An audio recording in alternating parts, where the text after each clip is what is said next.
The baptism did not cleanse Booker DeWitt. It redefined him. Where Booker hesitated, another version of the same man did not. As the cold river water closed over his head, that man did not recoil from memory. He welcomed it. He allowed the weight of his past, wounded knee, obedience, blood, to be transformed into something sacred. In that moment, guilt did not disappear. It was rebranded.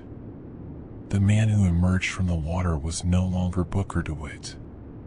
He was Zachary Comstock, and his violence was no longer a stain, it was proof of divine purpose. Where Booker saw himself as a coward who followed orders, Comstock reframed himself as an instrument chosen to carry them out. This reframing was essential. Comstock could not live with responsibility. He could live with destiny. Religion provided him with what guilt never could, justification without accountability. Every atrocity could be reinterpreted as part of a larger plan. Every life taken became collateral in a holy narrative. The past no longer demanded atonement, it demanded obedience. Comstock began to preach. At first, his sermons were small and unremarkable. He spoke of America as a promised land, of divine mandate, of exceptionalism sanctified by God rather than law. His message resonated not because it was original, but because it was familiar. It echoed ideas already embedded in the nation's mythology, polished and sharpened into something absolute. But Comstock's power did not come from charisma alone. It came from knowledge. Through circumstances that defied conventional explanation, Comstock gained access to information beyond linear time. He knew events before they occurred. He spoke prophecies that came true not through faith, but through foresight. To his followers, this confirmed his status as a prophet. To Comstock, it confirmed something far more dangerous. He believed the universe had chosen him. This knowledge was not acquired through prayer or study. It was facilitated by a pair of minds operating beyond the constraints of singular reality, Rosalind and Robert Lutece. Their experiments in quantum mechanics, specifically the manipulation of probability and alternate outcomes, created fractures in reality itself. Comstock did not understand the science. He did not need to. He understood the results. The Lutece's work allowed Comstock to peer across timelines, to see versions of events that had not yet occurred or had already occurred elsewhere. He saw wars before they were fought. He saw his own death in multiple forms. He saw outcomes branching endlessly from choices made and choices avoided. Where Booker would have been horrified, Comstock was emboldened. The future was no longer uncertain. It was selectable. With this knowledge, Comstock's belief hardened into doctrine. If outcomes were fixed across infinite variations, then choice was an illusion. If certain events always occurred, if constants persisted, then resistance was meaningless. This belief absolved him completely. Comstock did not see himself as cruel. He saw himself as necessary. His role was not to question destiny, but to enforce it. Violence became administration. Control became stewardship. Dissent became heresy. But this power came at a cost. Exposure to quantum anomalies destabilized Comstock's body. His prolonged contact with alternate realities caused cellular decay, aging him prematurely and rendering him sterile. The prophet who preached destiny could not produce an heir. To Comstock, this was unacceptable. A prophet without a successor is merely a voice. Comstock needed lineage, not genetic chance, but certainty. He needed a child who could inherit not just his name, but his role in the cosmic narrative. And across the divide of realities, there was another version of himself. Booker DeWitt. Booker still existed, broken, indebted, drifting through a life defined by regret. He had something Comstock no longer could, a daughter, Anna DeWitt. To Comstock, this was not theft. It was correction. If realities branched endlessly, then taking a child from one to save another was not immoral, it was optimization. One timeline would suffer so another could fulfill its destiny. Comstock framed this not as cruelty, but as necessity. The deal was arranged. Booker was offered absolution from his debts in exchange for Anna. He did not understand the scope of what he was agreeing to. He did not understand that the man on the other side of the deal was himself, purged of doubt and crowned with certainty. When Booker tried to undo the exchange, it was already too late. The child was taken. And in the moment where realities collided, where Anna was pulled between worlds, something irreversible occurred. Her finger was severed, leaving part of her in one reality and part in another. This fracture bound her permanently to quantum instability. Comstock took the child. And in doing so, he sealed his fate. The birth of Comstock was not the creation of a villain from nothing. It was the elevation of denial into doctrine. A man who could not live with his past chose to sanctify it. A man who feared responsibility chose inevitability. Two men emerged from the same life. One would drown in regret. The other would build a city to prove he was right. And somewhere between them, a child would grow up paying the price for both. Before Columbia floated, before Comstock preached destiny from gilded pulpits, before a girl was locked away in a tower, there was a question that should never have been answered. What if reality was not singular? Rosalind Lutece asked that question first. She was a physicist of rare brilliance, driven less by ambition than by curiosity that refused to accept limits. While others studied cause and effect within a closed system, Rosalind fixated on probability, on the idea that every choice might generate alternatives, branching endlessly into outcomes that existed simultaneously but unseen. To her, the universe was not a straight line. It was a field of possibilities. Her work began in abstraction, equations, models, theoretical constructs that suggested reality was not fixed, but layered. These ideas would have remained academic if not for a breakthrough that transformed theory into catastrophe. Rosalind discovered a way to observe variations, subtle fluctuations in probability that hinted at events occurring elsewhere, in places adjacent to the world she occupied. She called these fluctuations constants and variables. Certain events appeared immutable. They happened across timelines with remarkable consistency.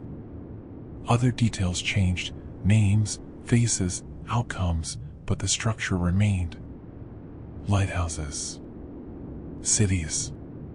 Men bound to violence. Women bound to knowledge. Patterns repeated themselves like scars. Observation was only the beginning. The true danger came when Rosalind learned how to interact. Her experiments culminated in the ability to open small fractures in reality, windows between worlds she referred to as tiers. These were not portals in the conventional sense. They were breaches where two realities overlapped briefly, allowing sound, light, objects, and information to pass between them. The first tier was unstable. The second nearly killed her. But the third worked. Through a shimmering rupture in space, Rosalind glimpsed another version of herself, Robert Lutece. Male. Brilliant. Equally obsessed. Equally alone. Two expressions of the same intellect, separated not by choice, but by divergence. They did not panic. They were delighted. Where others would have recoiled, the Luteces collaborated instinctively. They compared notes, tested hypotheses, and refined the process. What began as discovery accelerated into mastery. Together, they learned to traverse realities freely, stepping between worlds like rooms in a vast, unfinished building. To them, identity became fluid. Rosalind and Robert were not siblings, not twins, not reflections, but equivalents. Proof that reality did not care about consistency. Only probability. Their work attracted attention. Zachary Comstock found them not because he understood their science, but because he recognized its value. When Rosalind demonstrated her work publicly, tearing open reality itself, Comstock saw divinity. The crowd saw miracles. The nation saw opportunity. Comstock offered funding, protection, and legitimacy. The Luteces accepted. At first, Columbia was born from their technology. Anti-gravity devices powered by quantum instability allowed massive structures to float effortlessly in the sky. Entire city blocks were lifted above the world, severed from the ground below. To the public, Columbia was a triumph of American ingenuity. To the Luteces, it was a test bed. They continued opening tiers, peering into alternate histories and futures. Through these glimpses, Comstock gained access to knowledge no human was meant to possess. He saw wars before they happened. He saw revolutions crushed and reborn. He saw himself deified. And with each revelation, Comstock's faith hardened. The Luteces began to realize what they had done. Their science did not simply reveal possibilities, it collapsed uncertainty. By choosing which future to act upon, Comstock was not predicting destiny. He was enforcing it. Free will eroded under the weight of inevitability. The Luteces objected. They warned Comstock that constant exposure to tears damaged the human body. That timelines did not like being observed, let alone manipulated. That his physical deterioration was not incidental, it was consequence. Comstock dismissed them. Prophets do not heed warnings from scientists. When Comstock's sterility became undeniable, he returned to the Luteces not as a partner, but as a ruler issuing demands. He wanted a child. Not adoption. Not chance. Certainty. He wanted an air engineer across realities. The Luteces facilitated the exchange of Anna DeWitt, and immediately understood the horror of what they had enabled. When Anna was pulled between worlds and her fingers severed, the consequences became clear. The child was now permanently entangled, existing partially across realities. Her presence destabilized every tier she approached. She was no longer just human. She was a constant anomaly.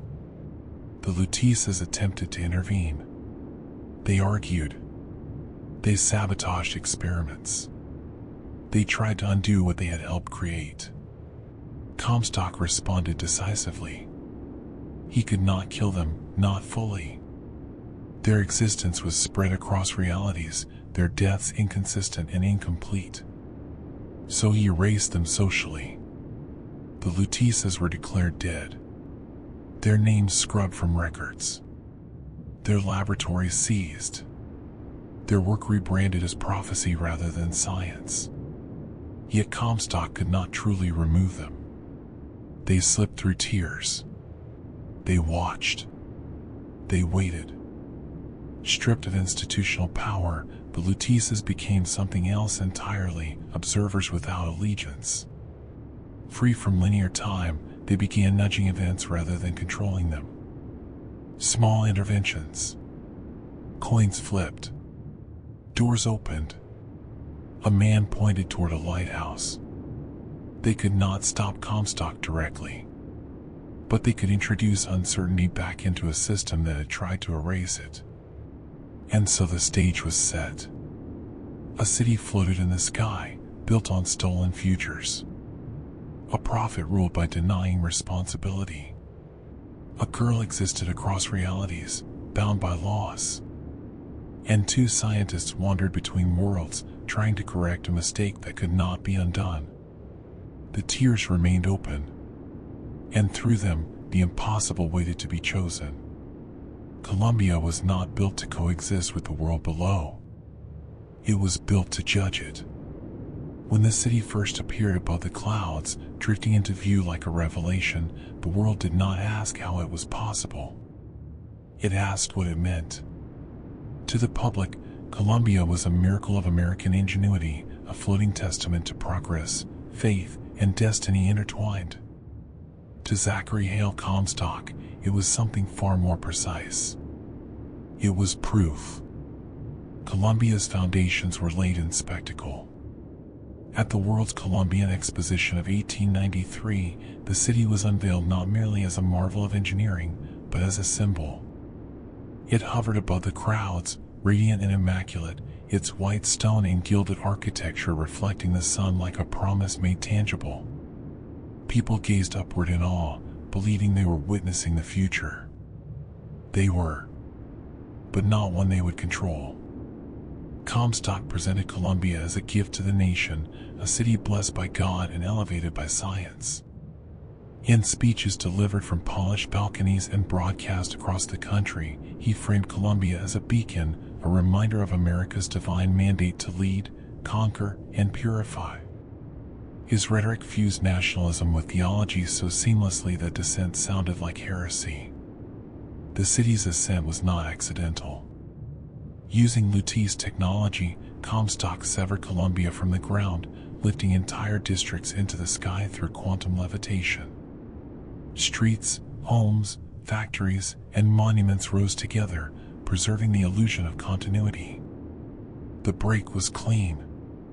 The message unmistakable. Columbia did not belong to the earth anymore. Once airborne, the city was reorganized to reflect Comstock's worldview. Neighborhoods were arranged not by need, but by symbolism.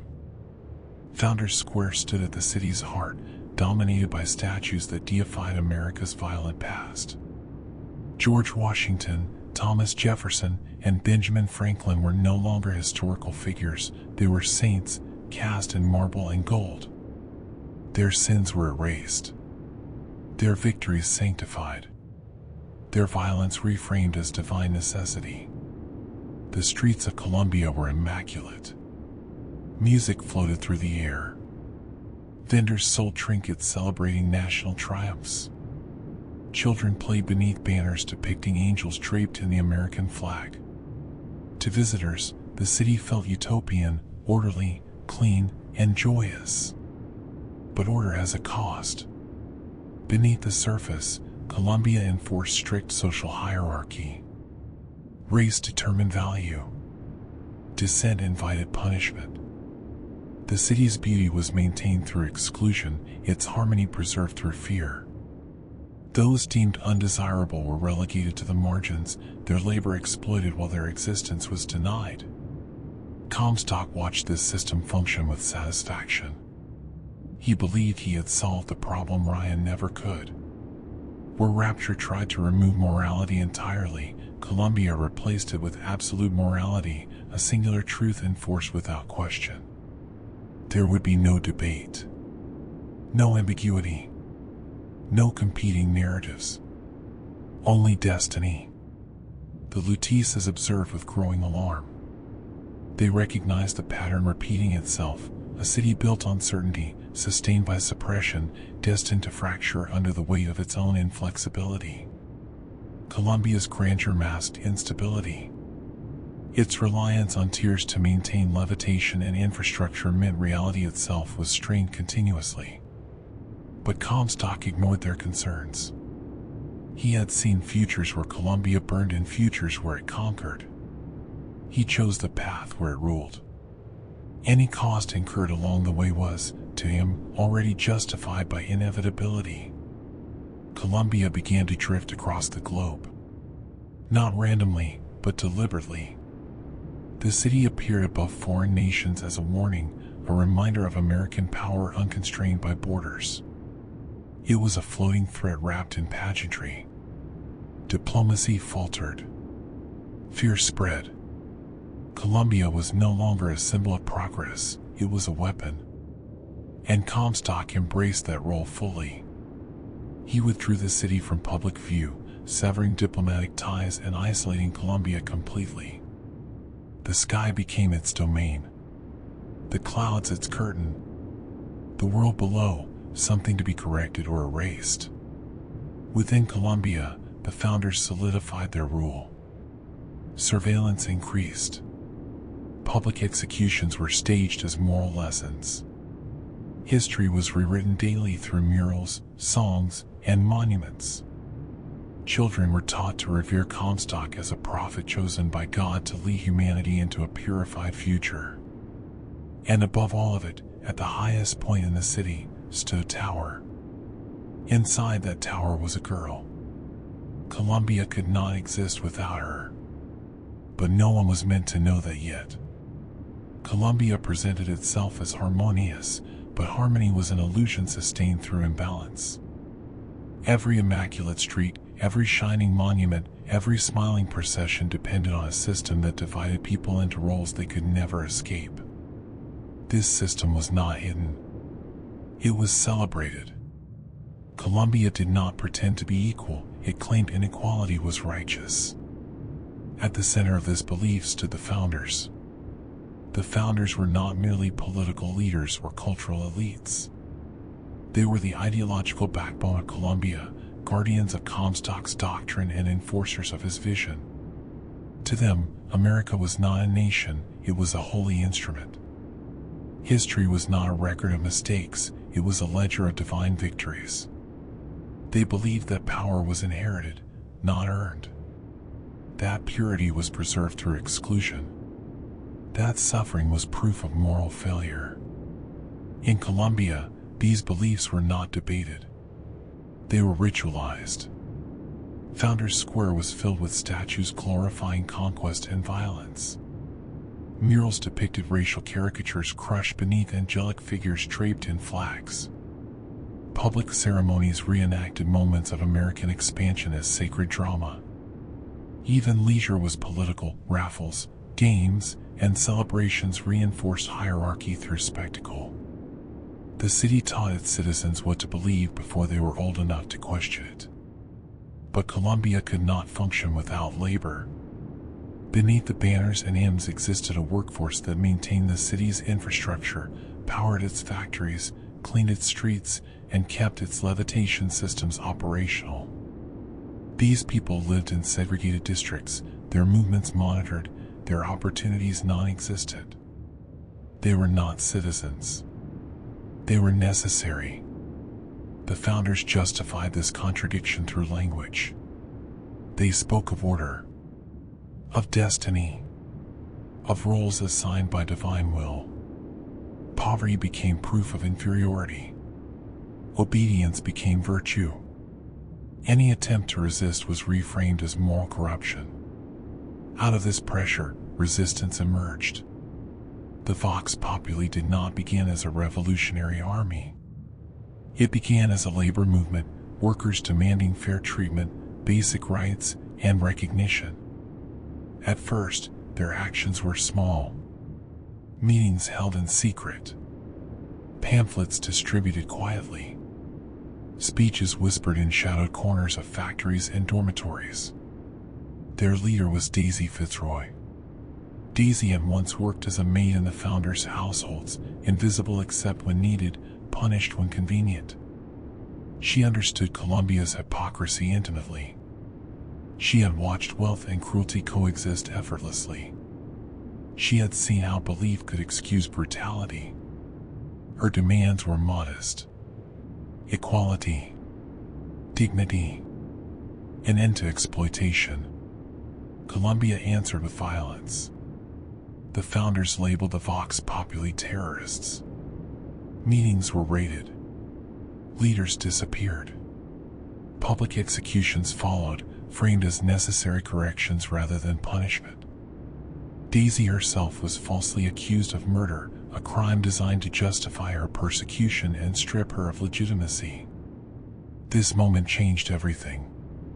The Vox Populi radicalized not because they wanted to, but because Columbia left them no alternative. Peaceful resistance was treated as treason. Dialogue was answered with gunfire. Over time, the movement hardened, shedding its early idealism under relentless repression. Daisy became a symbol, not by choice, but by necessity. Comstock watched this evolution carefully. He did not fear the vox populi. He cultivated them. Through calculated cruelty, he ensured the rebellion would grow violent. Through selective oppression, he shaped its rage. Comstock understood something fundamental: a controlled enemy was more useful than no enemy at all. The vox populi became a counterweight, a justification for further authoritarianism. Every act of rebellion validated harsher laws. Every act of violence reinforced the founders' narrative that order required domination. And yet, the vox populi were not wrong. Their anger was justified. Their suffering was real. Their demands were reasonable. But violence reshaped them. As their numbers grew, discipline eroded. Revenge replaced justice. The dream of equality gave way to the thrill of power taken by force. The movement that began as a call for dignity began to mirror the cruelty it opposed. This was the tragedy Comstock engineered. Two sides locked in a cycle of escalation, each proving the other's worst assumptions. Columbia's streets became battlefields. Public spaces transformed into zones of surveillance or resistance. Ordinary citizens were forced to choose sides, not between right and wrong, but between survival strategies. The founders clung to tradition. The vox populi clung to rage. And Comstock stood above them both, secure in his belief that destiny required conflict. Because while the city fought itself, no one questioned the tower. No one questioned the girl inside. The vox populi believed they were fighting the founders. The founders believed they were preserving order. Neither realized they were being used. And soon, an outsider would arrive, someone who did not belong to either side, whose presence would destabilize everything Columbia believed about itself. Zachary Comstock did not invent belief. He weaponized it. By the time Columbia sealed itself away from the world below, Comstock was no longer merely its founder. He was its axis. Every street, every banner, every sermon pointed back to him, not as a man, but as a prophet whose authority transcended law, science, and history. This was not accidental. Comstock understood that power rooted in fear decays quickly, but power rooted in inevitability endures. People can rebel against tyrants. They struggle against fate. So Comstock did not present himself as a ruler who could be challenged. He presented himself as an outcome that could not be avoided. The future had already happened. Columbia's citizens were taught this from childhood. Schools did not educate, they indoctrinated. Lessons were framed as revelations rather than facts. History was taught backward, starting with Comstock's prophecies and working toward the present as fulfillment.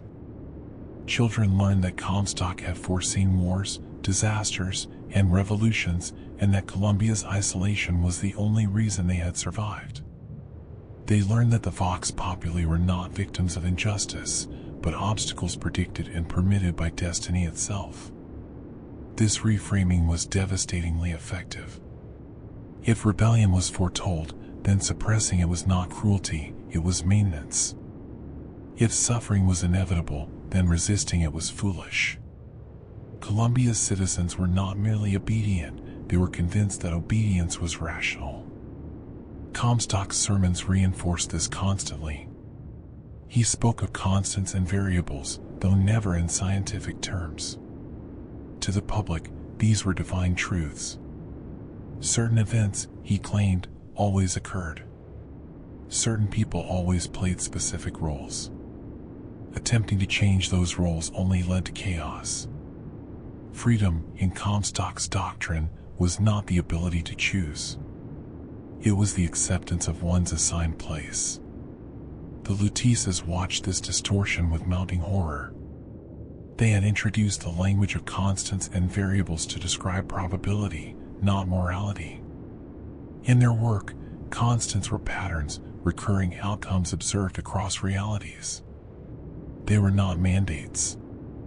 They were tendencies. But Comstock stripped away nuance, transforming observation into commandment. What had been descriptive became prescriptive. Worse, Comstock's prophecies were not visions granted by God. They were selections.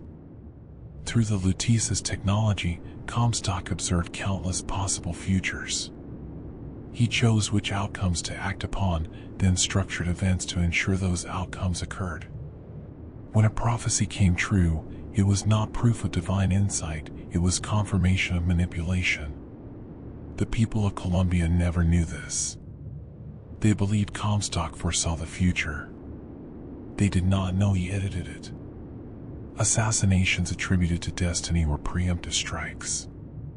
Revolts crushed as foretold were guided into failure. Even Comstock's own deterioration, his accelerated aging and illness, was reframed as the physical toll of prophecy rather than the consequence of quantum exposure. Suffering became sanctified. This mythology reached its most dangerous form in the figure of the false shepherd. Comstock prophesied the arrival of an outsider, a man marked by the letters AD, who would challenge Columbia's order. This figure was portrayed as both threat and confirmation. His presence would validate Comstock's warnings and justify the city's defenses. What Comstock did not tell his followers was that he had seen multiple versions of this man. Booker DeWitt was not a singular anomaly. Across realities, Booker arrived again and again, drawn by debt, regret, and manipulation. Sometimes he failed. Sometimes he died early. Sometimes he succeeded too well. Comstock curated these outcomes, discarding unfavorable versions and reinforcing those that served his narrative. The prophet did not fear the shepherd. He needed him. Without an enemy, destiny stagnates. Without conflict, belief weakens.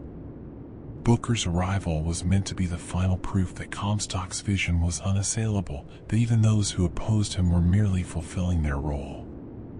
This belief blinded Comstock to one critical variable: Elizabeth. He believed she was an object, a symbol, a tool, a vessel through which prophecy would complete itself. He believed her power could be contained, directed, siphoned. He believed that because he had seen futures where she obeyed, she always would. This assumption was fatal. Comstock did not understand choice because he had surrendered his own. By framing destiny as absolute, he eliminated his ability to recognize deviation when it occurred. When events strayed from his visions, he attributed it to noise rather than agency. The city followed him. The founders echoed his certainty. The vox populi reacted against it. And between them, Columbia accelerated toward collapse. False prophets do not fall because they lie. They fall because they believe their lies so completely that they stop adapting. And Comstock, surrounded by futures he thought he controlled, never saw the one forming directly beneath his gaze, a future where prophecy would not be fulfilled, but undone. The future Comstock needed could not be born in his world. That was the cruel irony at the center of everything he built. Columbia floated because of stolen probability. Comstock ruled because of curated outcomes. His prophecy endured because he selected futures that obeyed him. But his body betrayed him. The same quantum exposure that granted Comstock access to infinite possibilities was killing him. Cells decayed. Time accelerated within him. And most importantly, his ability to have children vanished. The prophet who preached destiny could not create a successor through ordinary means. To Comstock, this was not a tragedy. It was a problem to be solved. Across the divide of realities, there existed another version of himself, one who had refused baptism, refused absolution, and refused to reinterpret his violence as divine will. Booker DeWitt lived a smaller life, defined not by prophecy but by consequence. He gambled. He drank. He drowned his guilt and debt. But Booker had something Comstock no longer did. A child. Her name was Anna DeWitt. Anna was not remarkable at birth. She did not glow. She did not speak in riddles. She was simply a baby, born into a life already strained by regret and instability. Booker loved her, but love alone could not save him from himself. His debts grew. His failures compounded. Desperation narrowed his vision. That is when Comstock intervened. The deal was presented without explanation. Booker was offered freedom from debt in exchange for his daughter. There was no mention of alternate realities, no prophecy, no destiny. Just a transaction framed as necessity. Booker agreed, and immediately regretted it. As Anna was handed over, something inside Booker broke through the fog of guilt and despair. He realized, not fully, but instinctively, that this exchange was wrong in a way no debt could justify. He reached for his daughter as she was taken. Reality resisted. The transfer between worlds was not clean. Anna was pulled across a boundary that did not want her to leave entirely. In that moment, the universe fractured her. Her finger was severed, not by violence, but by physics. Part of her remained in Booker's world. The rest crossed into Comstock's. This injury was not incidental. It bound Anna permanently to multiple realities. From that moment forward, Anna existed as an anomaly, simultaneously present and absent, anchored and displaced.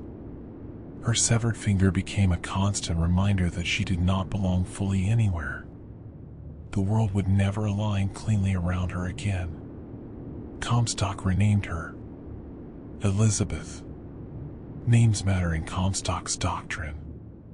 They are not identifiers, they are assignments. Anna DeWitt was a daughter, a consequence, a reminder of responsibility. Elizabeth was an idea, a vessel, a future shaped to serve prophecy. Elizabeth was raised in isolation, hidden away in a tower at the highest point of Columbia. The city below never saw her. To its citizens, she existed only as symbol and rumor, a lamb waiting to inherit the prophet's mantle. To Comstock, she was insurance. But the damage was already done. Elizabeth's connection to multiple realities gave her abilities Comstock could not fully control. She could sense tears instinctively. She could hear echoes from other worlds. Songs she had never learned came to her unbidden. Images from futures she had not lived flickered behind her eyes. These were not gifts. They were consequences. Comstock sought to contain them. Using Lutece technology, he installed a device known as the Siphon above Elizabeth's tower. It suppressed her abilities, limiting her access to tears and dampening her perception of alternate realities. The Siphon did not erase her power, it imprisoned it. Elizabeth grew up alone. Her education was curated. Her contact with others was restricted. Her world consisted of books, mechanical birds, and the ever-present knowledge that she was important but not free. She was told she was destined for greatness. She was never told she could choose. Comstock visited her rarely. When he did, he spoke in absolutes. He framed her isolation as protection. He told her the world was dangerous and corrupt, and that her place above it was mercy, not punishment. He spoke as a prophet, never as a father. Elizabeth learned to smile, but she also learned to wait. Because even suppressed, her power leaked through. She saw possibilities. She felt other versions of herself brushing against her consciousness. She sensed that her life was part of something larger and far more dangerous than the stories she had been told. Booker, meanwhile, remembered. The deal haunted him. The image of his daughter being taken replayed endlessly. Over time, memory eroded into obsession. He did not understand what had happened, but he understood that something had been stolen from him. And somewhere, beyond his comprehension, the universe prepared to bring him back to the moment he tried to undo. The child stolen across worlds was not just Comstock's error. She was the fracture that would undo him. Elizabeth's tower was not a prison in the way most prisons are imagined. There were no chains, no barred windows, no guards standing watch with rifles. Instead, there was height. She lived above Columbia, suspended closer to the clouds than to the people who worshipped the man who put her there. From her windows, Elizabeth could see the city unfold beneath her like a painted diorama, streets full of music and color, parades drifting past statues, flags snapping in the wind. It was a view designed to inspire gratitude. It inspired distance. Elizabeth's isolation was deliberate, calculated with the same precision that kept Columbia afloat. Comstock understood that physical confinement was crude. It invited resistance. Psychological containment, by contrast, created compliance that felt voluntary. So Elizabeth was never told she was imprisoned. She was told she was protected. Her lessons were curated carefully. Books filled her shelves, classics, fairy tales, histories rewritten to frame Columbia as humanity's last sanctuary. She learned languages, mathematics, music. She was educated not to question, but to admire. Knowledge was allowed only insofar as it reinforced destiny. Every lesson pointed toward the same conclusion. The world below was broken. Columbia was chosen. And Elizabeth had a role to play. But something within her resisted the narrative. Even as a child, Elizabeth experienced moments of dissonance. She would hear songs she had never been taught, melodies drifting into her thoughts with no source. She would dream of places she had never seen, Parisian streets, quiet bookstores, rain falling on cobblestones. These visions felt more real than the tower itself. They were memories that did not belong to her alone. The siphon hummed constantly above her chamber. It was a towering machine, suspended like a crown of thorns over the tower, radiating a low, oppressive vibration that Elizabeth felt more than heard. The device suppressed her abilities by forcing her awareness into a single reality, anchoring her perception and cutting off the flow of alternate possibilities. When the siphon was active, the visions dulled. The songs faded. The dreams became harder to remember. Elizabeth learned quickly that clarity came in moments of silence, brief intervals when the siphon faltered or recalibrated. In those moments, the world expanded. She could sense tears opening elsewhere in Columbia. She could feel other versions of herself thinking, choosing, existing. These moments terrified Comstock. To him, Elizabeth's power was not something to be nurtured. It was something to be managed. He needed her strong enough to fulfill prophecy, but weak enough to obey it. The siphon was the compromise, a way to harvest her potential without risking autonomy. Comstock justified this to himself easily. Elizabeth was not a person in his eyes. She was a constant. When Comstock did visit, his presence filled the room with certainty.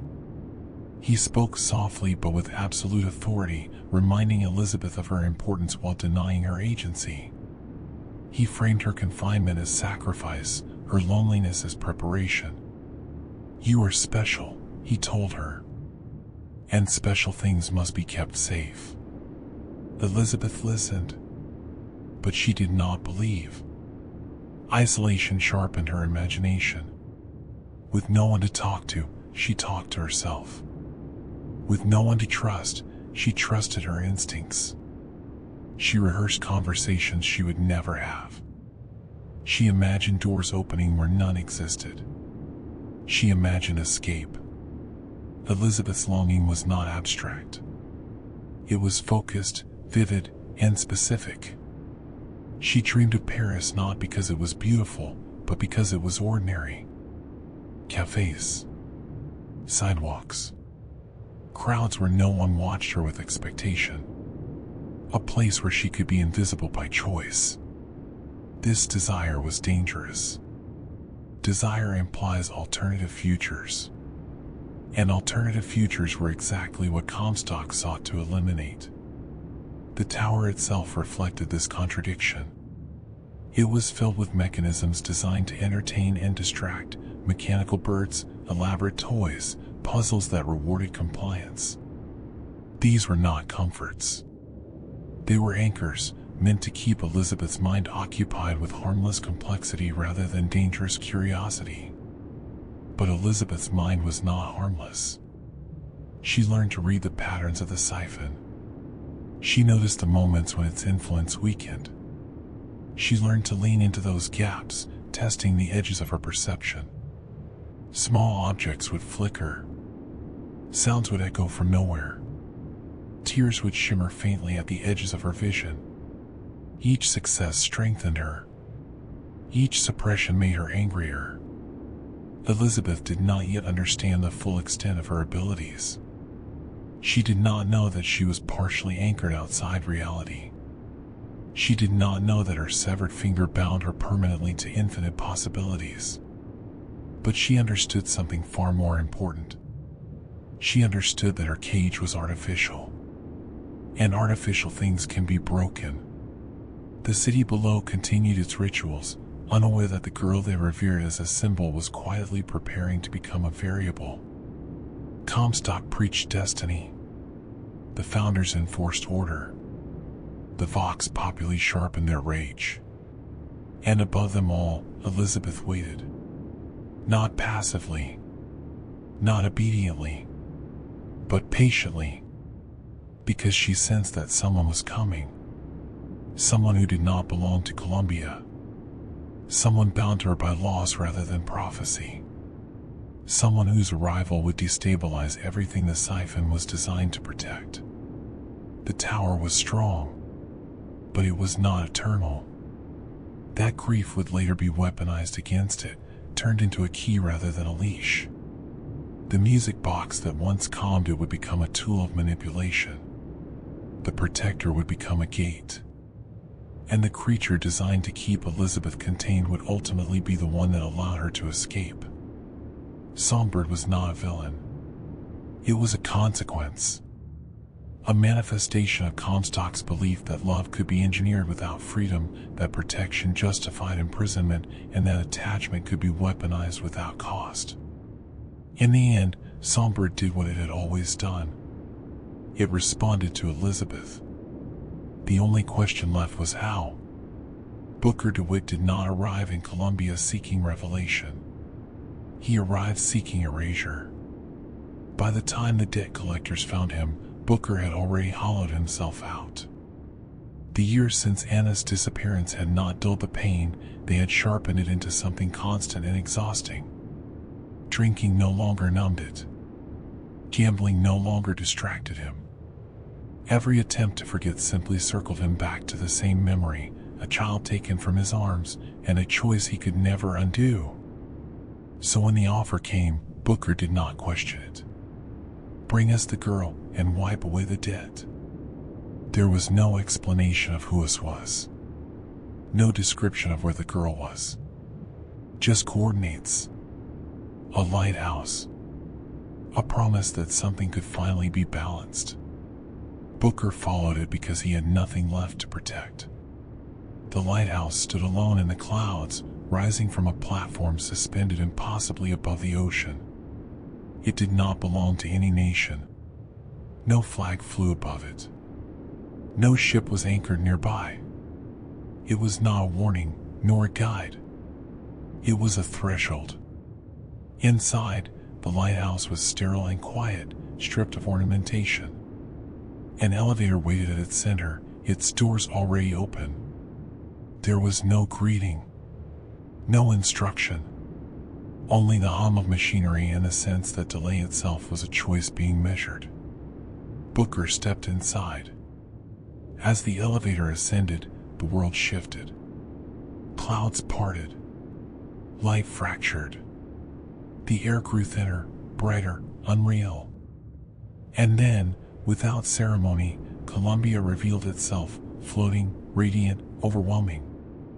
The city rose from the clouds like a vision torn from scripture, its spires piercing the sky, its streets bathed in sunlight.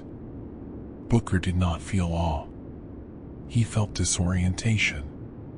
Nothing in Columbia aligned with his expectations of reality. The city's beauty was too precise, too curated. Music drifted through the air without visible source. People smiled too easily. Everything felt rehearsed, as though the city itself were performing. At first, Columbia welcomed him. A baptism greeted newcomers, framed as ritual rather than requirement.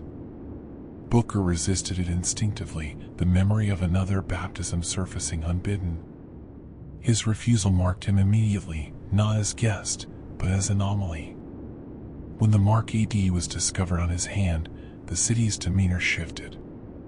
The prophecy activated. Booker was no longer just a man wandering unfamiliar streets. He became a symbol, a threat foretold and prepared for. Founders turned hostile.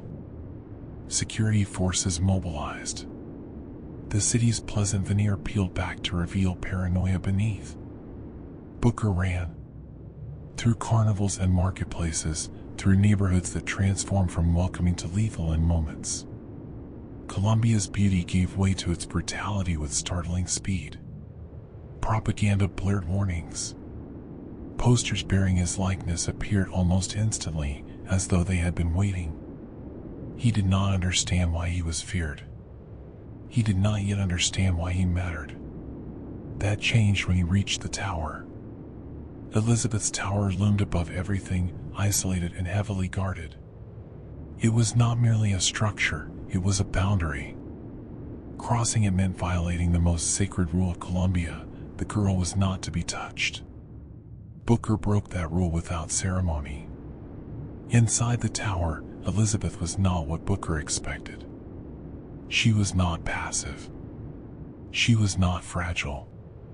She was curious, alert, and acutely aware of her confinement. When Booker explained his task, to bring her with him, she did not recoil in fear. She hesitated in hope. Elizabeth had been waiting. Not for Booker specifically, but for someone. Someone who did not speak in absolutes. Someone who did not treat her as destiny incarnate. Booker's presence represented uncertainty, and uncertainty meant possibility. Their escape triggered chaos. Songbird responded immediately, its grief and fury tearing through the tower's defenses. The city itself seemed to recoil as Elizabeth crossed its boundaries for the first time. Tears flickered. Reality warped. The Siphon strained against her growing awareness. Booker and Elizabeth fled together, not as allies yet, but as co-conspirators in defiance. Columbia pursued them relentlessly. Gunfire echoed through streets once filled with music. Vox Populi operatives seized the opportunity to strike. Founders tightened their grip. The city fractured along lines already weakened by ideology and fear. Through it all, Elizabeth changed. Exposure to the world beyond her tower awakened her abilities in ways the Siphon could no longer suppress fully. Tears opened around her instinctively, pulling weapons, supplies, and fragments of other realities into the present. Each tear made her stronger and more aware. Booker watched this transformation with confusion and unease. Elizabeth was not just a girl he was meant to deliver. She was the axis upon which Columbia turned. And as they moved deeper into the city, pursued by Songbird and hunted by prophecy, Booker began to sense something deeply unsettling, that his role in all of this was not incidental. He had not been brought to Columbia to complete a task. He had been brought back to himself. The lighthouse had not guided him to a city. It had guided him to a reckoning. Columbia did not collapse when Booker DeWitt arrived. It revealed itself. Beneath the hymns, beneath the flags and smiling faces, beneath the carefully choreographed rituals of patriotism, there was something far more honest. Violence was not a failure of Columbia's system. It was its foundation. From the moment Booker fled the baptism and the mark on his hand was exposed, the city's response was immediate and absolute. There was no investigation, no attempt at understanding. The prophecy had spoken, and that was enough. In Columbia, belief was not tested by evidence, it was confirmed by action. Booker became an enemy not because of what he had done, but because of what he represented. Columbia's streets transformed with terrifying efficiency. Shops closed. Music cut out mid-note. Speakers crackled to life, broadcasting warnings that framed Booker not as a criminal, but as a contamination. Posters bearing his face appeared as if pre-printed, proof that the city had been preparing for him long before he arrived. This was not panic. It was rehearsal. Elizabeth witnessed this transformation with growing horror. For the first time, she saw Columbia not from above, not as a curated story told through books and windows, but as a living organism reacting violently to disruption. People she had imagined as joyful and harmless took up weapons with frightening ease. They did not hesitate. They did not question. They celebrated. Columbia's violence was theatrical. Public punishments were staged as moral instruction. Racist caricatures were turned into games, allowing citizens to participate in cruelty under the guise of tradition. Executions were framed as necessary cleansing rather than murder. The city did not merely tolerate brutality. It sanctified it. Booker moved through this world with grim familiarity. Unlike Elizabeth, none of this surprised him. He recognized the posture, the language, the certainty with which violence justified itself. It mirrored the army. It mirrored Wounded Knee. The same logic, obedience framed as righteousness, echoed in every founder's chant. This recognition disturbed him more than the gunfire. Elizabeth struggled. Each act of violence forced her to confront the truth behind the city's beauty. She saw children cheering as prisoners were humiliated. She saw families turn away as laborers were beaten. She saw how easily belief erased empathy. And yet, she also saw fear. Columbia's violence was not confidence. It was fragility. The city attacked anything that challenged its narrative because its narrative could not survive scrutiny. Booker's presence was not dangerous because he carried weapons, it was dangerous because he introduced doubt. The Vox Populi seized this moment. What had simmered beneath the surface erupted openly. Factories became battlegrounds. Streets filled with barricades. Daisy Fitzroy's revolution accelerated, fueled by the chaos Booker's arrival unleashed. But the violence did not resolve injustice, it multiplied it. Elizabeth watched as the oppressed became executioners. She watched as rage replaced purpose. The Vox Populi began to mirror the founders in cruelty, proving Comstock's most cynical prophecy true, that power corrupts regardless of who wields it. This realization shook Elizabeth deeply. She had believed escape meant freedom. Instead, she found another cycle of domination waiting beyond the tower. Booker understood this too well. He did not romanticize rebellion. He had seen what happens when anger becomes identity. The revolution was not liberation, it was reversal, and reversals still leave someone crushed beneath them. Columbia devoured itself. Gunfire echoed through neighborhoods once defined by pageantry. Floating platforms collapsed as infrastructure failed under sustained conflict. Tears opened uncontrollably as Elizabeth's stress amplified her abilities, pulling fragments of other realities into the chaos, weapons, voices, memories that did not belong.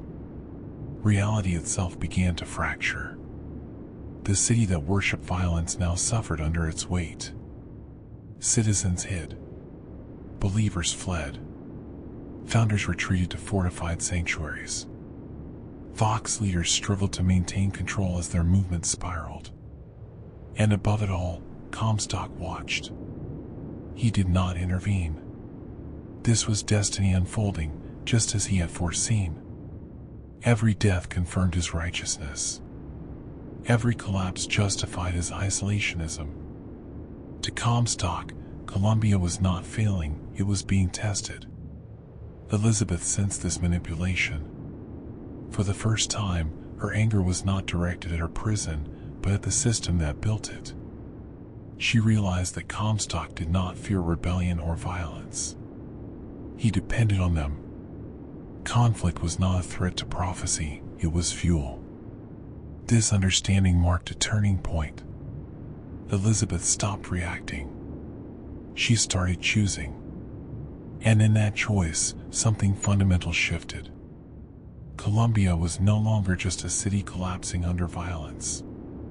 It became a crucible, a place where belief, power, and consequence collided without restraint.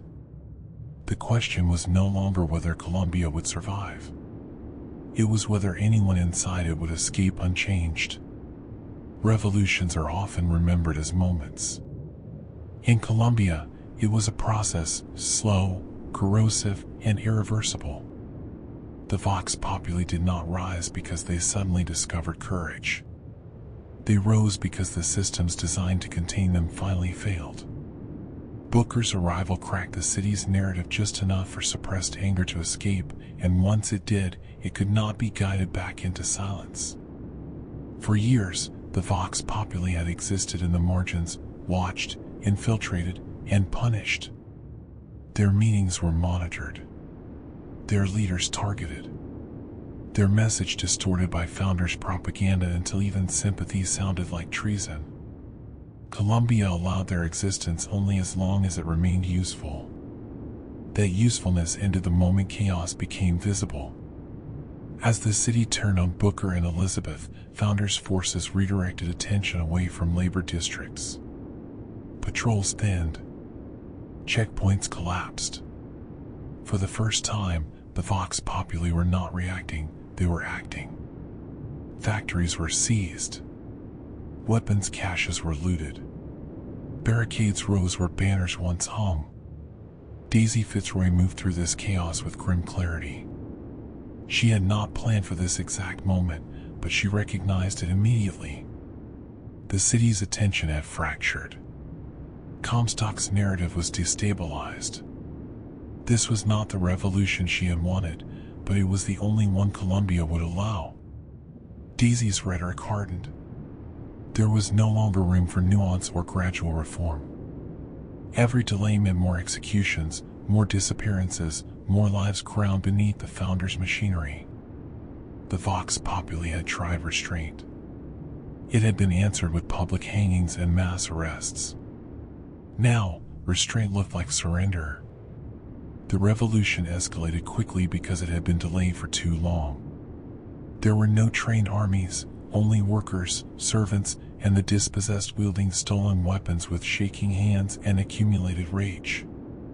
Their violence was messy, emotional, and deeply personal. Elizabeth watched it unfold with disbelief. She had imagined rebellion as justice, as liberation, as people reclaiming dignity stolen from them. Instead, she saw how power changed hands without changing its nature.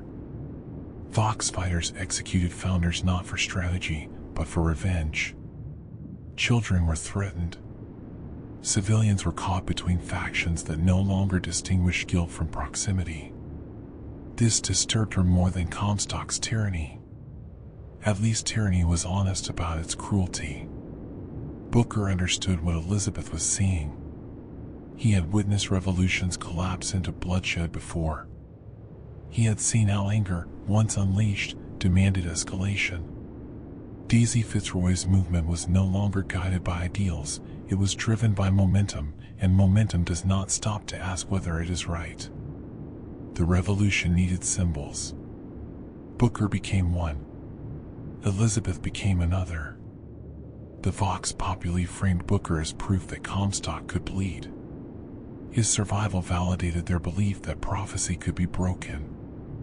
Elizabeth, in turn, was seen as both weapon and prize, a living refutation of the prophet's authority. Daisy made a choice. She decided that symbolism mattered more than mercy. In a moment that would define the revolution's moral collapse, Daisy prepared to execute a founder's child, not because the child was guilty, but because the act would sever any remaining illusion of innocence attached to the ruling class. The message was clear: no one was protected anymore. Elizabeth intervened. This moment shattered something inside her. She realized that Daisy Fitzroy was no longer fighting to free people. She was fighting to punish them. The line between justice and cruelty had vanished entirely. The Vox Populi had become what they despised, not because they wanted to, but because Columbia taught them no other language. Daisy understood this too. In one final act of lucidity, she allowed Elizabeth to stop her. She sacrificed herself, not as a martyr, but as a confession. She knew what the revolution had become, and she chose to end her role in it rather than let it consume everything. Her death did not end the violence. It accelerated it. Without Daisy, the Vox Populi fragmented. Leaders competed for control. Strategy gave way to chaos. The city burned faster, louder, and without direction. Columbia's infrastructure, already strained, began to fail catastrophically. Tears opened uncontrollably. Elizabeth's power surged as emotional strain overwhelmed the Siphon's dampening effects. Weapons from other realities flooded the streets. Voices echoed from nowhere. Memory bled into environment. The city became not just a battleground, but a convergence point for collapsing possibilities. Comstock watched all of this unfold and saw confirmation, not catastrophe. To him, this was proof that humanity could not govern itself without divine authority. Every act of rebellion validated his worldview. Every death absolved him further. Columbia's destruction was not a failure of prophecy, it was its fulfillment. Elizabeth understood something Comstock never would. The Vox Revolution did not prove humanity's corruption. It proved what happens when systems remove every alternative to violence. And in that realization, Elizabeth's role shifted permanently. She stopped seeing herself as a prisoner seeking escape. She became a witness to consequence. And witnesses, once awakened, cannot go back to ignorance.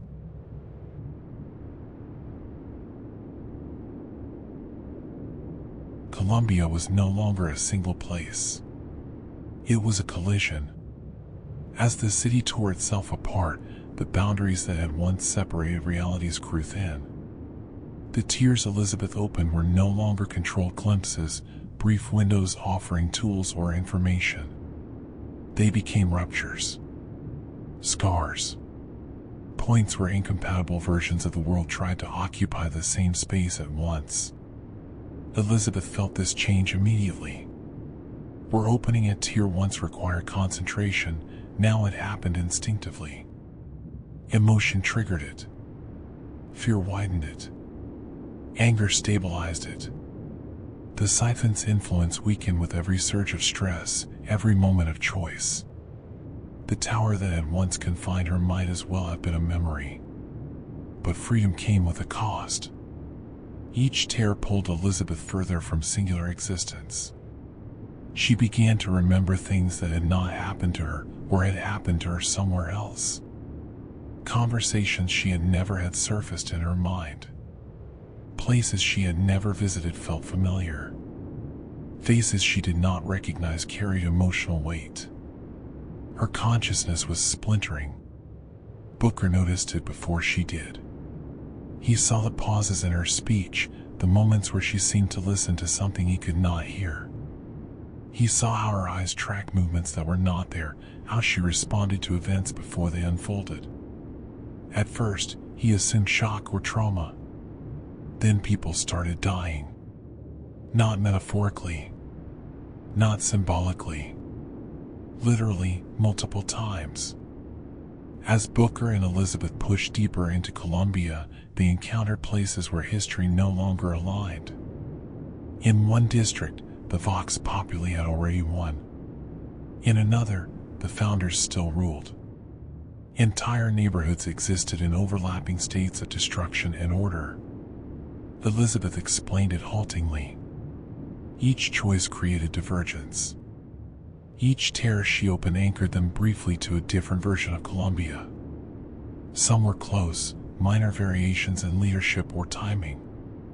Others were radically different, shaped by earlier deaths or altered events. The city had not fractured once. It had fractured endlessly. Booker experienced this instability viscerally. In one version of events, he died, shot, crushed, drowned. In another, Elizabeth watched him fall and carried that memory forward. Even when he survived, he felt the echo of deaths that had already occurred somewhere else. This was not time travel. It was accumulation. Elizabeth was carrying the weight of countless outcomes simultaneously. Each loss added clarity. Each death stripped away illusion. She began to understand not just what was happening, but why it kept happening. Constance persisted. Booker always came to Colombia. Elizabeth was always imprisoned. Comstock always justified himself. Violence always escalated. Variables shifted, who died, when, how, but the structure remained intact. This realization devastated Elizabeth. Freedom, she understood, was not a single act. It was not escape. It was not rebellion. Freedom required breaking the structure itself, not merely navigating within it. As long as the constants remained, the cycle would repeat across infinite realities. Booker struggled with this truth. He wanted something simpler. A way out. A moment where he could leave with Elizabeth and let the city burn behind them. He did not want to understand the cosmos. He wanted redemption. But redemption was not a constant. As Elizabeth's awareness expanded, her demeanor changed. The curiosity that once defined her gave way to resolve. She stopped asking Booker what to do. She began deciding what had to be done. Each tear she opened was no longer reactive, it was deliberate. She guided Booker through realities where Comstock was weakened, where Songbird could be manipulated, where the Vox Populi's violence exposed its own futility. These were not lucky breaks. They were selections. Elizabeth had become what Comstock believed himself to be, someone who could see outcomes and choose among them. The difference was that she did not see destiny as justification. She saw it as responsibility. The cost of this power became brutally clear when Elizabeth brought Booker into a world where he had already been dead for weeks. His corpse lay unrecognizable, the city having moved on without him. The shock forced Booker to confront the fragility of his own existence. He was not special. He was replaceable. Elizabeth, by contrast, was not. Her partial displacement across realities made her an anchor point, a nexus through which outcomes could be influenced. She was no longer just Comstock's heir or Booker's daughter. She was the only variable capable of breaking constants. This realization stripped away her remaining innocence. Elizabeth understood that as long as Comstock existed, even in one reality, the cycle would continue. Killing him in a single world was insufficient. Martyring him strengthened belief. Exposing him changed nothing. The solution had to be foundational. Booker sensed where this realization was leading. And for the first time since arriving in Columbia, he was afraid, not of death, but of meaning. If Elizabeth's understanding was correct, then his role was not to survive. It was to end something. Something that had begun long before Columbia ever touched the sky. The tiers closed behind them. The city groaned beneath overlapping realities. And ahead of them waited the place where all choices had first diverged, the moment where one man accepted baptism and another did not. Comstock did not expect to be challenged. He expected to be fulfilled. From the moment he accepted baptism, Comstock believed his path had already been written. Every prophecy he spoke, every atrocity he sanctioned, every sacrifice he demanded was framed as confirmation rather than choice. The future did not unfold around him, it complied. That belief made him powerful. It also made him blind. When Booker and Elizabeth finally reached Comstock's sanctum, there was no dramatic battle waiting for them. No army assembled in defense. No divine intervention from the heavens. There was only a man, frail, aged beyond his years, his body ravaged by the same quantum knowledge he once celebrated. The prophet was dying. Comstock greeted them not with fear, but with certainty. He spoke calmly, his voice steady, as though every word had already been spoken somewhere else. He addressed Elizabeth not as a daughter, but as an outcome. He spoke of inevitability, of constants repeating across realities, of resistance as noise that would eventually resolve back into order. To Comstock, Booker was irrelevant. Booker was a means that had already served its purpose. Elizabeth was everything. Comstock revealed the truth he believed would break her resolve, that Booker was not her savior, but her origin. That he was the man who gave her away. That the pain she endured was not the result of prophecy, but of a single human failure.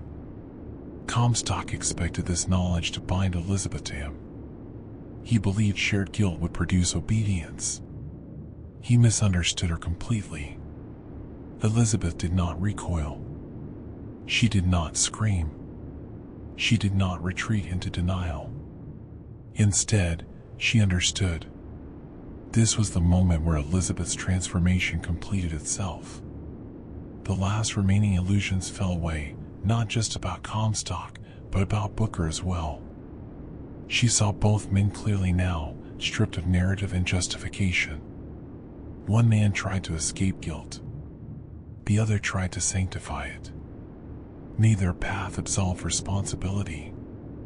Comstock continued speaking, insisting that his actions were necessary. That Elizabeth's suffering had meaning. That Columbia, despite its collapse, proved humanity required guidance. He framed his decay as martyrdom, his pain as divine burden. Elizabeth saw something else. She saw a man who had used the language of destiny to avoid accountability. A man who mistook foresight for wisdom. A man who believed that seeing outcomes entitled him to choose them for others. And for the first time, Comstock faltered. Elizabeth did not argue theology. She did not refute prophecy. She questioned him. She asked why every future he selected required suffering. Why salvation always demanded someone else's sacrifice. Why destiny never seemed to apply to his own comfort until his body began to fail. Comstock had no answer. Because prophecy does not prepare you for scrutiny. His response was violence, not out of rage, but desperation. He tried to reassert control, invoking guards, invoking Songbird, invoking the systems that had always obeyed him. But the city no longer listened. The Vox Populi had fractured his command structure. Songbird's bond to Elizabeth had already been compromised. Comstock was isolated. Booker confronted him directly, not as a hero, but as a mirror. He recognized in Comstock the version of himself he could have become had he chosen denial over memory. The prophet was not alien to him. He was familiar. This recognition did not bring sympathy. It brought clarity. Elizabeth took the final step. She did not kill Comstock in anger. She did not execute him in revenge. She ended him as a correction. Comstock's death was quiet, almost mundane. There was no divine spectacle. No prophecy fulfilled in fire or light. The prophet died as a man, alone, diminished, and powerless to reinterpret the moment as destiny. But Elizabeth knew this was not enough. Killing Comstock in this reality changed nothing. There were other Comstocks, other Columbias, other versions of the same man who had accepted baptism and reframed violence as divine will. Comstock's death was necessary, but insufficient. Elizabeth had confronted the symptom. The cause remained. And that cause was not Comstock alone. It was the choice that created him. Comstock's death closed nothing. It opened everything. When Elizabeth took Booker's hand and led him forward, they did not step into another room, another street, or another version of Columbia. They stepped beyond location itself. Space dissolved. Architecture gave way to abstraction. The world became a horizonless expanse of water and light. They had entered the Sea of Doors. It was not a place meant for human understanding. The Sea of Doors existed outside chronology, outside geography, outside causality as people experience it. It was the connective tissue of reality itself, a space where every possible outcome existed simultaneously, arranged not by time, but by choice. Lighthouses rose from the water in every direction. Each one was identical in structure yet distinct in implication. They stretched infinitely, receding beyond visibility, their lights blinking in subtle variations. No two represented the same sequence of events, yet all followed the same pattern. "There's always a lighthouse," Elizabeth said quietly. "There's always a man. There's always a city." Booker did not argue. He felt the truth of it settle into him with the weight of inevitability. He understood now why Columbia felt familiar even before he arrived. Why Rapture, though unseen, echoed in the structure of this place. These cities were not accidents. They were expressions of the same recurring flaw. Human beings build monuments to escape themselves. And in doing so, they reproduce themselves perfectly. Elizabeth guided Booker across the water. With each step, doors rose from the surface, wooden, metal, glass, ornate, plain. Each door led to a different reality. Behind some, Booker saw Columbia still pristine, floating proudly above a world yet to be judged. Behind others, the city burned, shattered by revolutions that never ended. Some doors led to worlds where Booker never came. Others showed him dying before he reached Elizabeth. Some showed Elizabeth becoming Comstock's successor. Others showed her erased entirely. The sheer volume of outcomes overwhelmed him. Elizabeth, however, was calm. She was no longer observing these realities. She was aware of them. Her consciousness extended across the sea of doors, touching each possibility without being consumed by it. The girl who once dreamed of Paris now navigated infinity with solemn clarity. This was the cost of awareness. Elizabeth explained what the Luteces had only hinted at. That constants were not laws imposed by God or physics. They were habits, patterns humanity repeated because it refused to confront its own impulses. Given power without accountability, people built cities to justify themselves. Some sank beneath the sea. Some rose into the sky. But all followed the same logic. Booker realized then that Comstock was not unique. He was common. Across countless realities, Booker DeWitt accepted baptism. Across countless others, he refused. Where he refused, he lived with guilt until it destroyed him slowly. Where he accepted, he became Comstock, rewriting guilt as righteousness. The sea of doors contained them all. Elizabeth stopped before a specific door. Behind it was a river, a baptism, a moment of hesitation. "This," she said, "is where it starts." Booker understood. The problem was not Comstock as a person. It was Comstock as a possibility. As long as the choice to reinterpret violence as destiny existed, the cycle would persist. Killing prophets after they rose changed nothing. The choice itself had to be removed. This realization crushed Booker. He had spent his life trying to outrun his past. He had hoped desperately that redemption meant surviving long enough to make amends. The Sea of Doors offered no such comfort. It offered truth without mercy. Redemption was not survival. It was prevention. Elizabeth explained what had to happen with neither cruelty nor hesitation. Booker could not simply be killed. He had to be removed at the moment of divergence before he could become Comstock across all realities. The baptism had to end differently. Not with refusal. Not with acceptance. With cessation. Booker struggled against the logic, not because it was flawed, but because it was complete. He saw the future stretching endlessly if he did nothing, Columbia's rising again and again, prophets repeating sermons with different faces, daughters paying for fathers' choices forever. He also saw something else. Elizabeth. Her existence depended on his failure. Her suffering began with his decision. And yet, she did not blame him. She carried the burden of every reality, not with resentment, but with resolve. Booker finally understood his role. He was not meant to escape the cycle. He was meant to end it. The Sea of Doors did not demand consent. It offered clarity. Booker stepped forward willingly, not because he believed himself heroic, but because he accepted responsibility for what he had set in motion. As they approached the door together, the lighthouses flickered. The infinite collapsed into focus. And ahead of them waited the river, calm, unremarkable, and infinitely consequential. The river did not look important.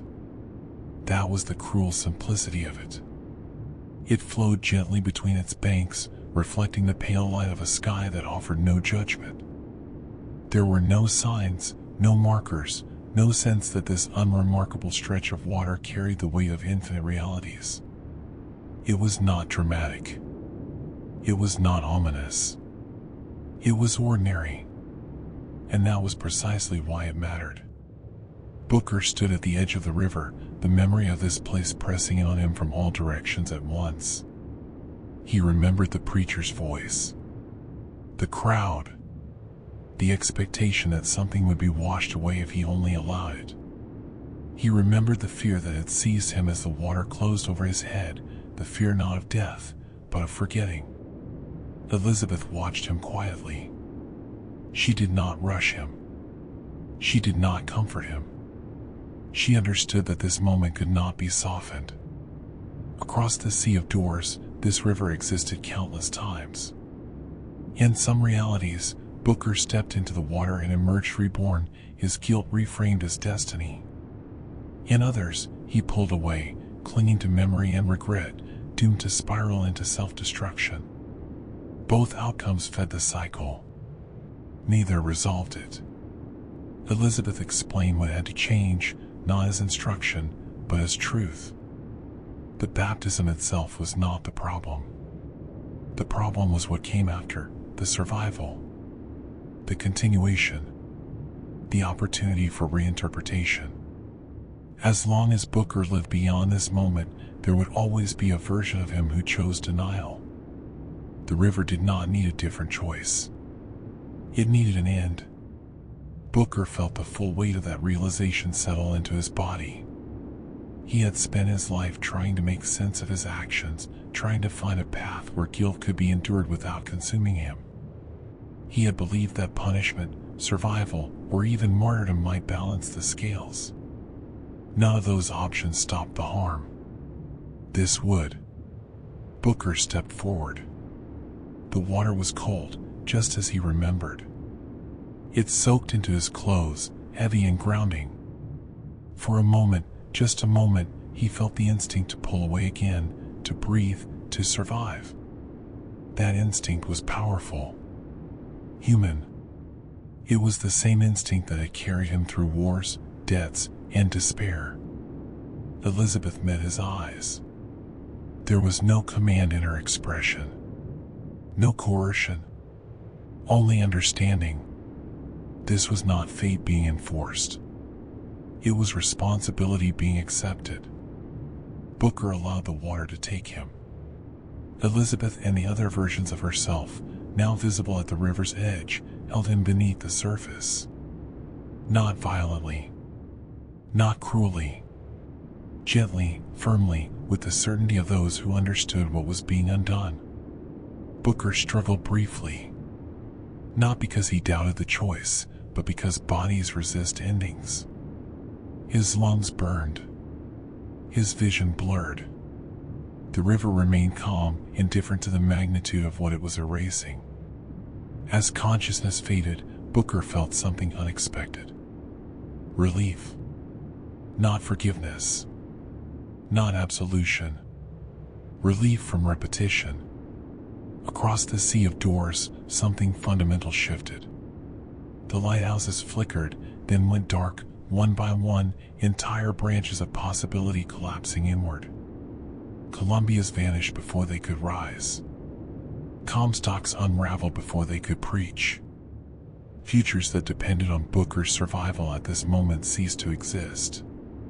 Elizabeth watched it happen. She felt reality's closing, not violently, but decisively. The constants broke. The pattern that had repeated endlessly finally lost its anchor. There would be no more prophets born from this guilt. No more cities raised to justify violence as destiny. When the water stilled, Booker DeWitt was gone. Not dead in one world. Absent from all of them. The river flowed on, unchanged. The crowd dispersed. The moment passed into non-existence. Elizabeth stood alone. Or rather, almost alone. Her awareness contracted as the infinite folded back into something manageable. The sea of doors receded. The lighthouses dimmed. The burden of omniscience lifted, leaving behind memory rather than simultaneity. She remembered everything. But she could no longer see everything. This was the price of correction. Elizabeth had removed herself from inevitability. In doing so, she relinquished the godlike awareness that had allowed her to navigate infinity. She was still extraordinary, but she was finite again. Human again. As the last echoes of the Sea of Doors faded, Elizabeth felt grief, not just for Booker, but for all the versions of him that never existed. For the man who might have healed. For the father who might have raised her. For the ordinary life that had been sacrificed to prevent extraordinary harm. But she did not regret the choice. Because for the first time, the future was not already written. When the river emptied back into stillness, Elizabeth was no longer standing at the edge of infinity. She was standing in a world that had forgotten.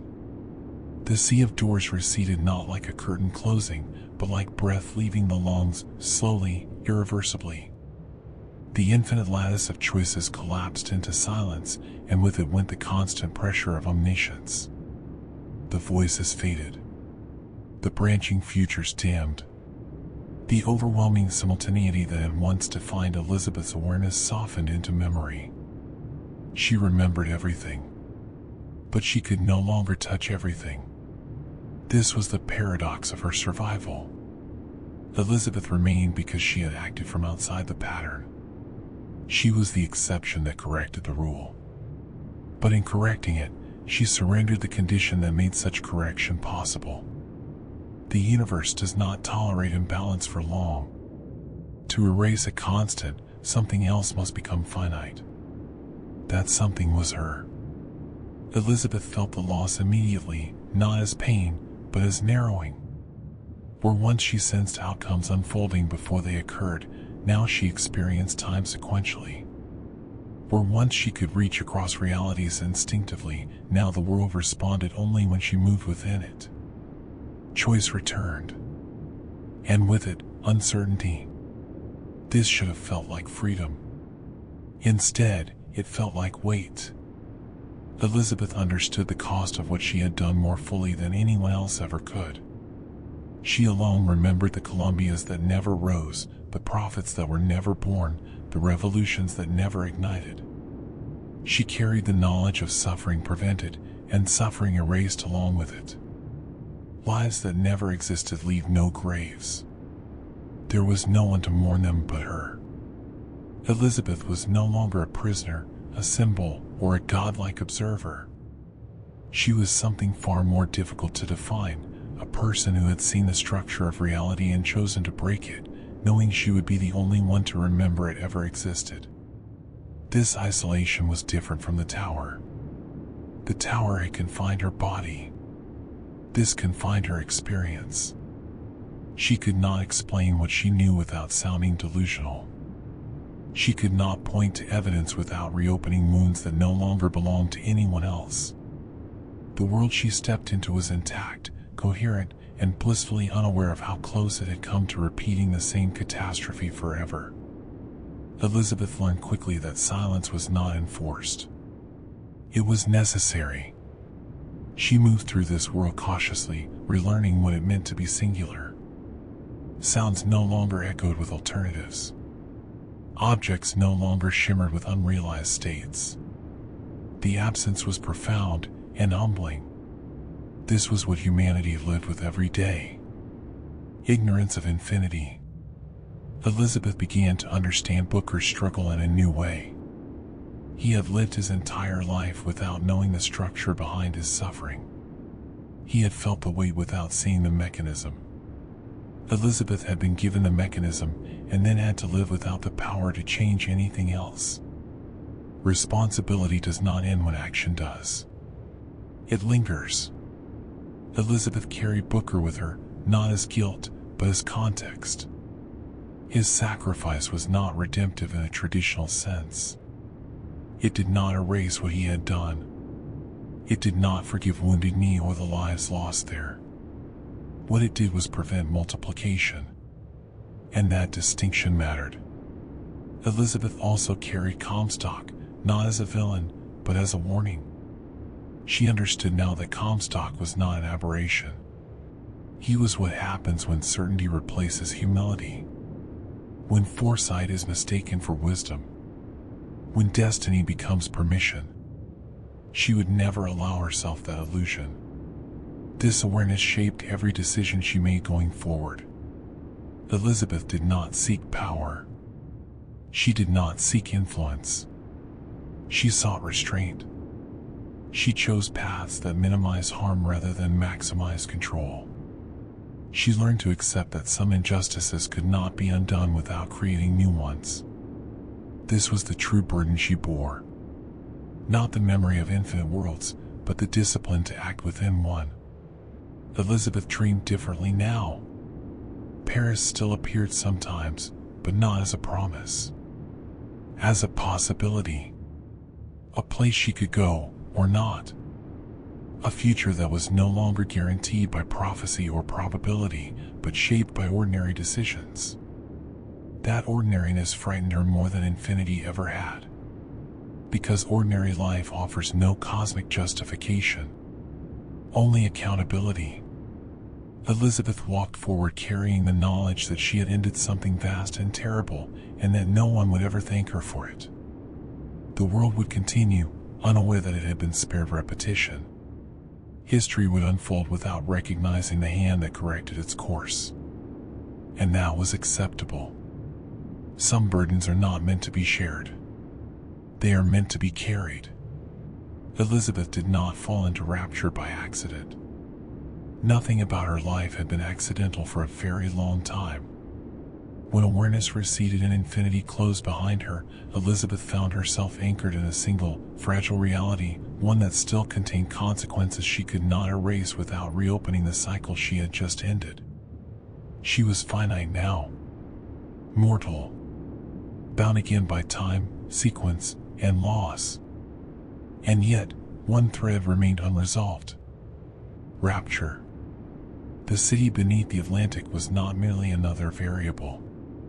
It was a consequence, a city born of the same impulse that created Columbia. Where Comstock had lifted his certainty into the sky, Andrew Ryan had buried his beneath the sea. Different methods, identical intent. Elizabeth understood this immediately. The cycle had not begun with Comstock. It would not end with him either. Rapture still existed. And because it existed, the pattern still echoed. Elizabeth arrived in Rapture as someone fundamentally changed. She no longer moved through worlds with omniscient ease. She no longer felt every outcome simultaneously. What remained was memory and purpose shaped by restraint. Rapture greeted her not with revelation, but familiarity. The neon glow, the Art Deco symmetry, the illusion of permanence built atop water and arrogance. Unlike Booker's arrival, Elizabeth did not experience awe. She experienced recognition. Rapture was Columbia inverted. Where Columbia preached openly, Rapture whispered. Where Columbia sanctified hierarchy, Rapture pretended to abolish it. Where Columbia used religion to justify cruelty, Rapture used rationalism. Both were lies. Elizabeth moved through Rapture unnoticed at first. The city was already fractured, already decaying. Splicers haunted corridors. Atom addiction warped minds beyond recovery. The infrastructure still functioned out of habit rather than intent. This was not a city fighting to survive. It was a city refusing to admit it was dead. Elizabeth's presence here was not about salvation. It was about containment. She learned quickly that her powers, though diminished, had not vanished entirely. The severed finger that once anchored her across realities still connected her to something beyond singular existence. She could not open tears freely, but she could still see. And what she saw horrified her. Rapture's fall was not spontaneous. It had been engineered, exploited, and accelerated by a single figure operating in shadow, Atlas. Or rather, the man who would become him. Frank Fontaine. Elizabeth realized the magnitude of the danger immediately. Fontaine was not a prophet. He did not need destiny. He understood leverage, addiction, scarcity, manipulation. Where Comstock believed in inevitability, Fontaine believed in opportunity. And opportunity still existed. Rapture, at this moment in time, had not yet collapsed fully. The riots had not reached their climax. Andrew Ryan still believed he could maintain control. The Little Sisters were already being used, but the system that would tear the city apart was not yet complete. Elizabeth stood at the edge of another beginning. She could walk away. She could let Rapture follow its course and trust that history would absorb the damage. After all, she had already ended infinity. What was one more city collapsing under its own contradictions? But Elizabeth understood something Booker never had the chance to learn. Patterns do not need infinity to be destructive. They only need repetition. If she allowed Fontaine to proceed unchecked, Rapture would not merely collapse, it would seed something worse. The events here would ripple outward, giving birth to future horrors that no longer required prophets or cities in the sky. This was not a cosmic threat. It was a human one. Elizabeth chose to intervene, not as a god, not as a savior, but as a participant willing to accept consequence. She did not seek to dominate Rapture or reshape it according to ideology. She sought to do something far more precise. She would close a loop. To do that, Elizabeth had to give up what little safety she had left. She could not act from above. She could not remain untouchable. The moment she interfered directly, she would become vulnerable to the same forces that had destroyed everyone else who thought they could outmaneuver Rapture. Elizabeth accepted this without hesitation, because she understood now that prevention often requires proximity to harm. She adopted an identity suited to the city, somewhat unremarkable, forgettable, capable of moving through Rapture spaces without triggering suspicion. No prophecy followed her here. No banners announced her arrival. She was simply another woman navigating a city that devoured people quietly. And in doing so, Elizabeth positioned herself closer than anyone else ever had to the moment that would define everything that followed. Atlas had not yet become a legend. Fontaine had not yet revealed his hand. The match had not yet struck the fuse. Elizabeth intended to be there when it did. Rapture did not collapse because of chaos. It collapsed because chaos was useful. Elizabeth understood this the moment she began to trace the city's fractures backward, not from ruin to cause, but from intention to outcome. Rapture's failure was not spontaneous. It was cultivated patiently by a man who understood that systems break fastest when people believe they are acting freely. Frank Fontaine did not seek power the way Andrew Ryan did. Ryan believed in structure. Fontaine believed in leverage. Where Ryan built institutions and trusted ideology to maintain them, Fontaine built pressure points. He did not want to rule Rapture openly. He wanted to move it, quietly, surgically, until it tore itself apart. Atlas was not a person. Atlas was a narrative. Elizabeth observed Fontaine before the mask fully formed, before the voice hardened into its final cadence. At this stage, he was still operating through intermediaries, through smuggling rings and labor contacts, through whispers exchanged in bars and maintenance tunnels. Fontaine cultivated scarcity deliberately, of atom, of resources, of hope. Then he offered relief. Food where there was hunger. Protection where there was fear. Purpose where there was despair. Atlas emerged as the voice of that relief. Elizabeth saw the brilliance in it, and it chilled her. Atlas was not imposed. He was invited. Fontaine allowed the oppressed to invent him collectively, to project their frustration and longing onto a figure who spoke in their language. He did not preach ideology. He told stories. He spoke of family, of children trapped behind Ryan's walls. It was emotional infrastructure. Elizabeth recognized the pattern instantly. This was not destiny. This was manipulation refined. Fontaine did not need to overthrow Ryan directly. He only needed to accelerate contradictions already embedded in Rapture's design. Ryan had created a city where success justified everything, and Fontaine exploited the resentment that inevitably followed. Elizabeth watched as Fontaine positioned himself as indispensable. His smuggling operations supplied Adam to those Ryan's restrictions had marginalized. His networks bypassed Ryan's security. His influence grew precisely because it did not announce itself. Ryan noticed too late. When he did, his response was predictable. He tightened control. Surveillance increased. Punishments escalated. Propaganda intensified. Ryan framed Fontaine as a criminal, a parasite feeding on the city's weakness. And in doing so, he confirmed everything Atlas claimed. Elizabeth saw the tragic symmetry. Ryan believed force would preserve order. Fontaine believed disorder would create opportunity. Both were correct. Atlas became the pressure valve through which Rapture's suppressed anger escaped. Workers rallied not because they understood Fontaine's ambition, but because Atlas spoke their truth convincingly enough. Fontaine never asked for loyalty. He asked for belief. Elizabeth moved carefully within this space. She could not expose Fontaine, not yet. Revelation without preparation would collapse into disbelief. Worse, it would strengthen his narrative by casting him as persecuted truth rather than manipulative architect. She needed to redirect rather than dismantle. Elizabeth's goal was not to save Rapture.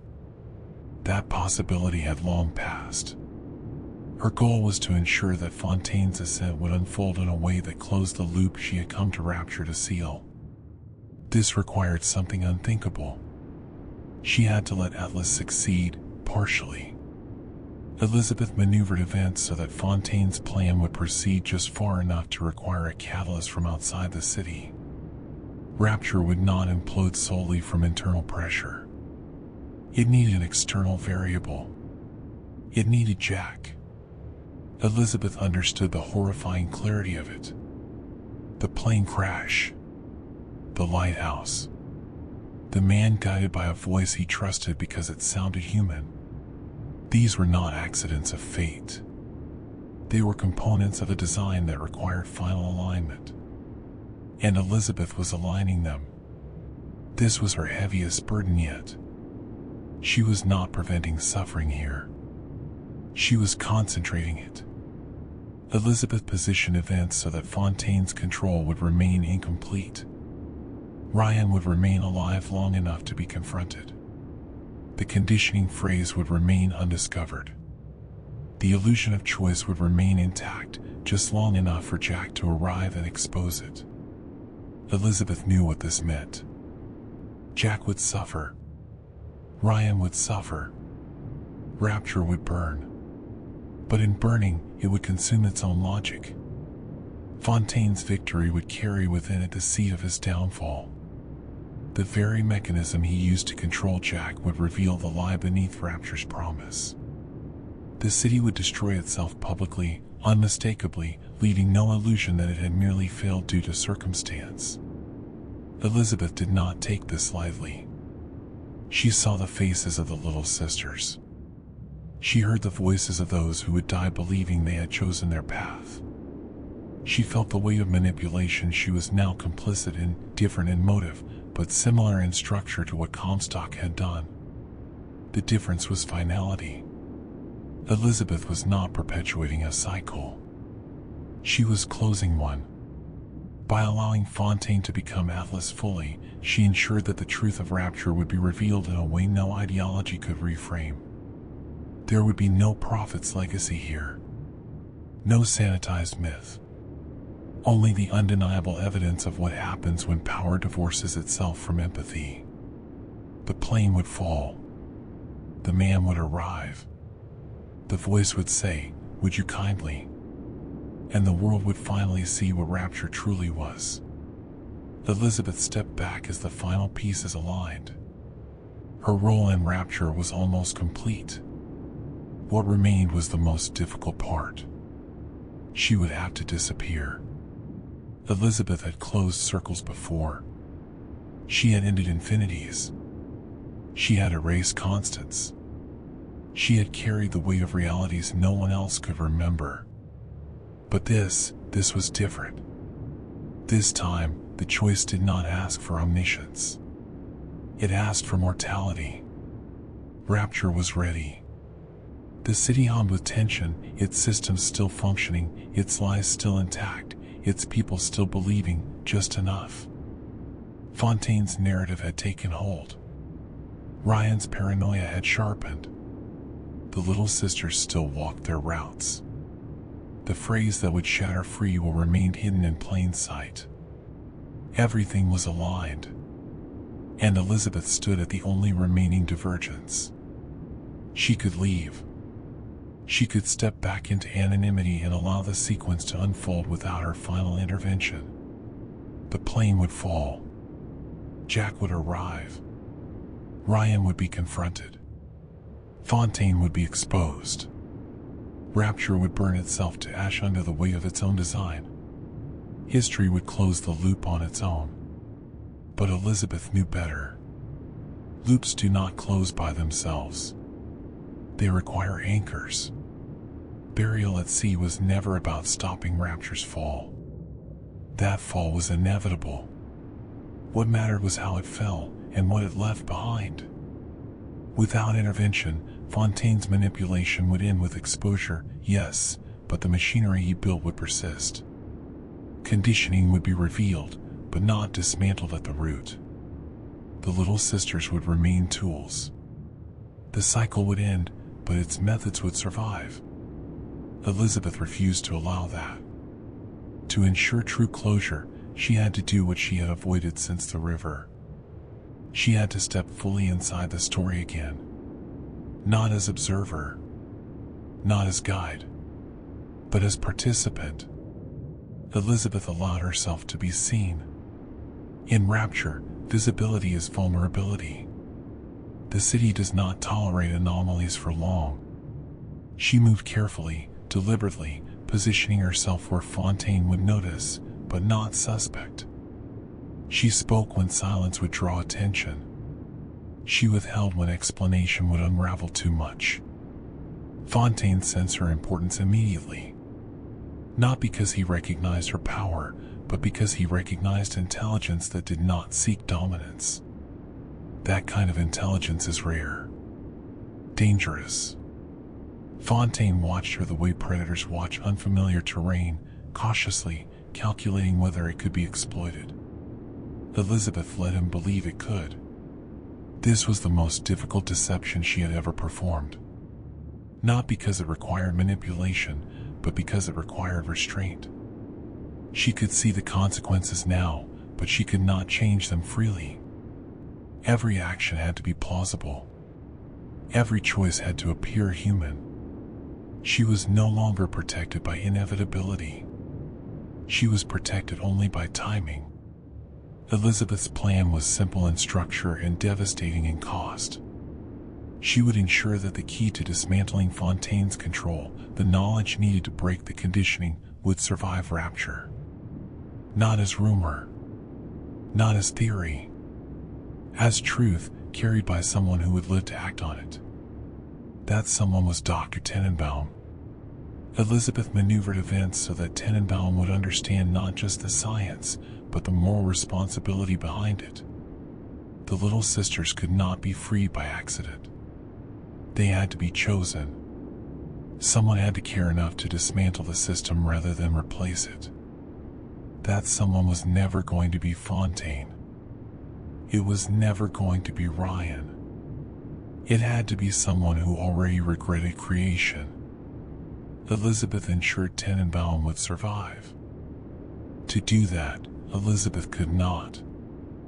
Fontaine discovered her too late. When he realized she was not a resource but a liability, his response was predictable. Fontaine did not rage. He did not panic. He removed the problem. Elizabeth was captured. There was no dramatic monologue. No recognition of cosmic importance. Fontaine did not know what she truly was, and that ignorance was essential. He saw her as an obstacle with inconvenient knowledge. Her death was mundane. And that was the point.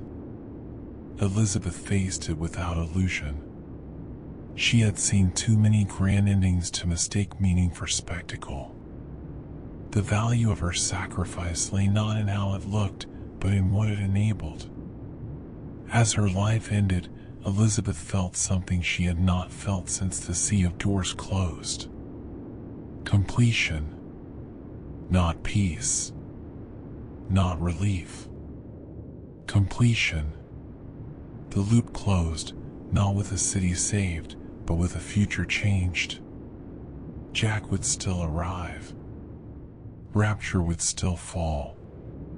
The phrase would still be spoken. But now, the knowledge required to break the chain would survive the collapse.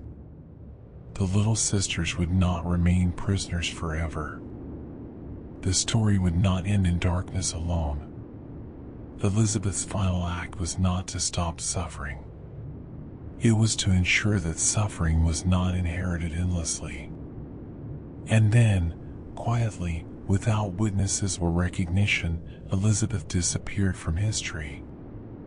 The cities remained, the lighthouses dimmed, and somewhere, far above and far below, the pattern finally lost its grip.